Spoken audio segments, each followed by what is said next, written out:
I just don't understand why you waste your time with that construction job when you could be doing something with your life. My name is Joshua, and those words came from my dad during what was supposed to be a nice family dinner in Tulsa, Oklahoma. I'm 29 years old, work as a project manager for Ironwood Forge Construction, and I'd been paying his medical bills for 6 years without him knowing it. The conversation happened at my aunt's house on a Sunday evening in March. My dad Vincent sat at the head of the table, cutting into his roast beef like he was dissecting my entire existence. My cousin Miranda was there with her phone, always recording family moments for her social media. I thought nothing of it at the time. "Joshua's doing fine, Dad," my sister Bethany said, trying to deflect the conversation. She knew how these dinners went. Dad would find something to criticize about my choices, my career, my life decisions. It was his favorite hobby. "Fine?" Dad laughed, but there was no warmth in it. He's almost 30 and he's still swinging hammers for a living. When I was his age, I had already started my accounting practice. I kept eating, kept my mouth shut. I'd learned years ago that arguing with him only made things worse. What he didn't know was that every month, I transferred $2,400 from my savings account to cover his cardiac medication costs. His insurance covered some of it, but the co-pays and specialty drugs were expensive. I'd been handling it since his first heart attack when I was 23. "Construction pays well," I said quietly, not looking up from my plate. "Does it pay well enough to support a family, to buy a house, to build something lasting?" His voice carried that familiar edge of disappointment. "Or are you just going to keep living in that apartment working with your hands like some kind of laborer?" Miranda giggled at something on her phone. My Aunt Helen tried to change the subject to her neighbor's new garden. But Dad wasn't finished. "I just worry about you, son. I see your cousins getting married, starting families, building careers that matter. And then there's you." The words hit different that night. Maybe it was because I'd just gotten a promotion to senior project manager. Maybe it was because I'd been thinking about asking Jennifer out on a real date instead of just grabbing coffee after work. Or maybe it was because I'd spent my lunch break that very day scheduling Dad's next cardiology appointment and making sure his prescription refills were set up properly. I finished my dinner in silence while Dad continued his lecture about responsibility and ambition. What I didn't know was that Miranda had recorded the whole thing, and she was about to change everything. Dad had his first heart attack 6 years ago, right after my 23rd birthday. I was fresh out of college, working my first real job with Ironwood Forge, learning the business from the ground up. The medical bills started arriving immediately. His insurance covered the hospital stay and basic medications, but the specialized cardiac drugs and frequent specialist visits created a mountain of co-pays. Mom had passed away from cancer 3 years before that, leaving Dad to handle everything alone. My sister Bethany was in nursing school in Oklahoma City, drowning in student loans. My brother Trevor was stationed overseas with the Army. That left me. I never asked if Dad needed help with the bills. I just started paying them. I'd call the pharmacy directly, put my credit card on file for his prescriptions. I'd receive the cardiology bills in the mail because I'd changed the billing address to my apartment. Dad assumed his insurance covered everything. He never asked questions, never saw the statements. The money came from everywhere I could find it. I worked overtime on weekends, took on side projects, lived in a cheap apartment instead of buying a house. While my friends were taking vacations and buying new cars, I was making sure my dad's heart medication stayed current. $2,400 every month like clockwork. Dad owned a small accounting firm downtown. He'd built it from nothing, and he was proud of that. Maybe that's why he couldn't understand my choice to work in construction. In his mind, I was throwing away my business degree to play in the dirt with power tools. What he didn't see was the satisfaction I found in building something real, watching a foundation pour, seeing walls go up, knowing that families would live in the houses we built. Ironwood Forge specialized in residential construction, and we had a reputation for quality work. I'd started as an assistant project manager and worked my way up. My boss Jacob had been hinting at partnership opportunities, but Dad only saw the dirt under my fingernails and the work boots by my door. The warning signs had been there for months. Dad's comments were getting sharper, more frequent. Family gatherings became opportunities for him to list my shortcomings. Bethany mentioned that he'd been asking her questions about my finances, wondering how I afforded my apartment on a construction worker's salary. Miranda had always been the family peacekeeper, the one who tried to smooth over Dad's rough edges.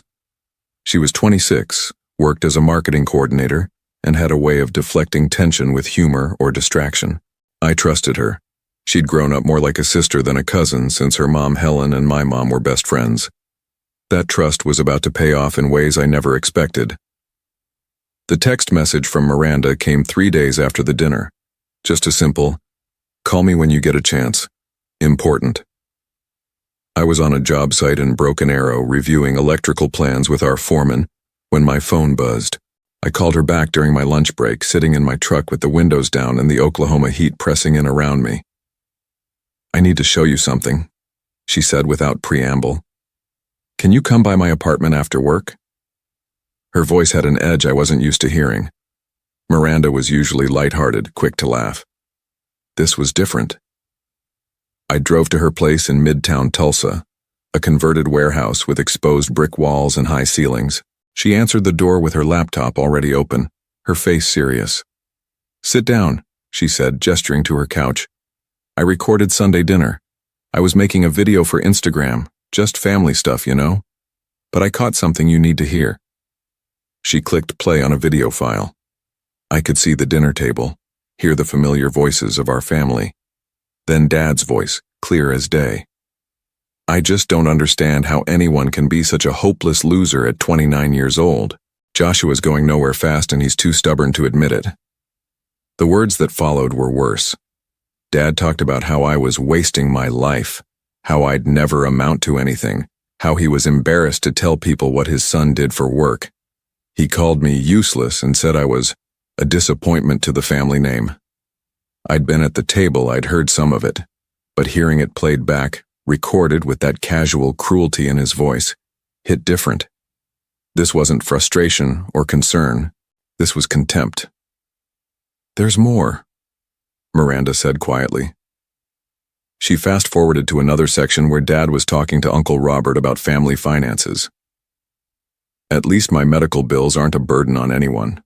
Insurance covers everything." I sat back on her couch and felt something shift inside my chest. Not anger exactly, more like clarity.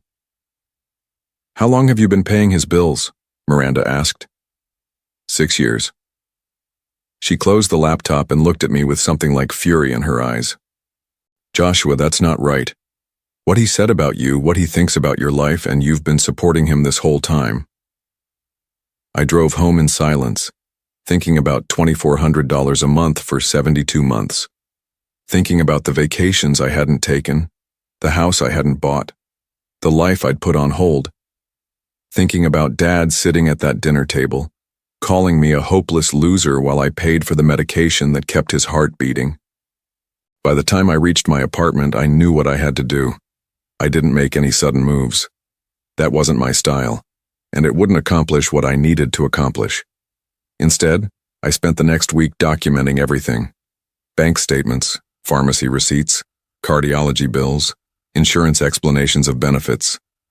6 years of financial records that told a story Dad had no idea existed. The monthly automatic payment to Brookshire Pharmacy was scheduled for the 15th of every month. His cardiology appointment copays went through on whatever day he had his visits, usually the third Wednesday. The specialized medication copays hit my credit card twice a month, regular as clockwork. I called Jennifer on Thursday evening. She was a structural engineer who worked with Ironwood Forge on our larger projects. We'd been grabbing coffee after work sites for months, dancing around something that felt like it could be more than friendship. "Want to grab dinner instead of coffee tomorrow?" I asked. Actual dinner with plates and everything? The whole experience. We went to a steakhouse in downtown Tulsa. Over dinner, I told her about the recording, about the medical bills, about the decision I was making. I needed to say it out loud to someone who wasn't family, someone who could tell me if I was being reasonable or just vindictive. "So you've been paying for his heart medication for 6 years and he has no idea?" Jennifer asked. "None. He thinks insurance covers everything." And he called you a hopeless loser. Among other things. Jennifer put down her fork and looked at me across the table. Joshua, that's financial abuse. Maybe not intentional, but that's what it is. You've been supporting him while he tears you down. That weekend, I made the calls. First to Brookshire Pharmacy to remove my credit card from Dad's account. Then to Dr. Williams' cardiology office to update the billing information back to Dad's address. Finally, to my bank to cancel the automatic transfers. The pharmacy technician, Brenda, had been handling Dad's prescriptions for years. She knew my voice. Are you sure about this, Joshua? Your dad's medications are pretty expensive without the payment assistance. I'm sure. Please remove all my payment information from his account effective immediately. What should I tell him when he comes in for his next refill? Tell him to contact his insurance company. The hardest call was to Dr. Williams's office. His nurse, Patricia, had been copying me on Dad's test results and appointment summaries for years, thinking I was helping coordinate his care. Mr. Bennett, is everything okay with your father's treatment plan? Everything's fine with his treatment. I just won't be involved in the financial aspects anymore. Please update his billing address to his home address and remove my contact information from his file. There was a pause. Does your father know about this change? He will soon. I spent Sunday afternoon writing a letter. Not an angry letter, not a vindictive letter. Just facts. A clear explanation of what had been happening for 6 years and why it was ending. The letter was 2 pages long. I detailed every monthly payment, every copay, every prescription cost. I included copies of bank statements and pharmacy receipts. I explained that his insurance covered roughly 60% of his cardiac care costs, and that I'd been covering the remaining 40% without his knowledge. At the end, I wrote, I hope you understand that I can no longer provide this financial support while being described as a hopeless loser who will never amount to anything. I wish you well with your health care moving forward. I signed it, sealed it in an envelope, and drove to his house that evening. Dad was watching television in his living room, the same recliner where he'd recovered from his heart attack 6 years earlier. I handed him the envelope. What's this? Some information you should have. He opened it right there, read the first page, then the second. I watched his face change as he processed the numbers, the dates, the reality of what I'd been doing. Joshua, I had no idea. I know. Why didn't you tell me? Because you never asked. Dad called me the next morning at 6 a.m. before I'd even left for the job site. We need to talk. I think the letter covered everything. Joshua, please, come over before work. I drove to his house, still in my work clothes. Dad was waiting on his front porch with coffee and a stack of papers. His face looked older than it had 3 days earlier. I went through my medical files last night, he said. All of them, from the beginning. He spread the papers across the porch table.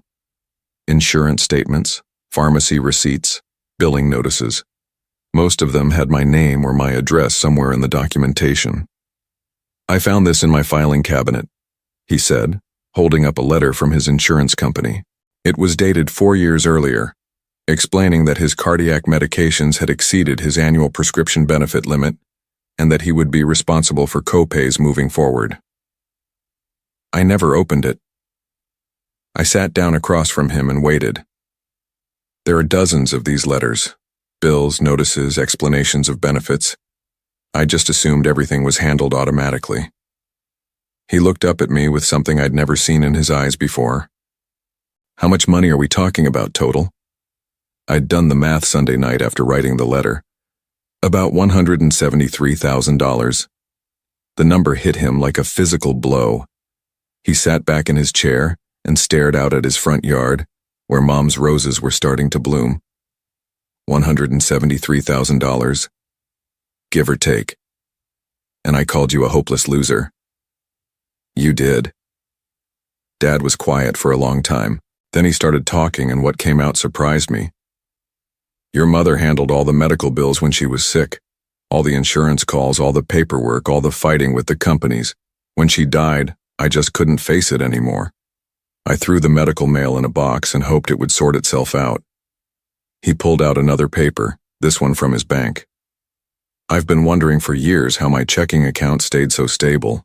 I thought maybe my accountant was handling something automatically, or the insurance was better than I realized. The truth was simpler and more painful than either of us had expected. Dad hadn't been deliberately taking advantage of me. He'd been burying his head in the sand about anything medical-related since Mom's death, too traumatized by the memory of fighting insurance companies during her cancer treatment. "I owe you an apology," he said, "and I owe you money." "You don't owe me money." "Yes, I do. $173,000. "Dad, you don't have that kind of money." "Then I'll figure out how to get it." He was serious. I could see it in his face, the same stubborn determination that had built his accounting practice from nothing. But I could also see something else, the weight of realizing that his hopeless loser son had been carrying his financial burden for 6 years while he criticized every choice I made. "There's something else," I said. "Miranda has recordings of other family dinners. Apparently this wasn't the first time you've talked about me like that." Dad's face went gray. "What did I say?" "Does it matter? The point is you've been saying it." "Joshua, I never meant—" "Yes, you did. You meant every word." I went to work that morning with a clarity I hadn't felt in years. My boss Jacob found me reviewing blueprints for our newest residential project, a 15-house development in South Tulsa. "You look different today," he said. "Feel different." "Good different or bad different?" "Just different." I told him about the conversation with Dad, about the 6 years of medical payments, about the decision to stop.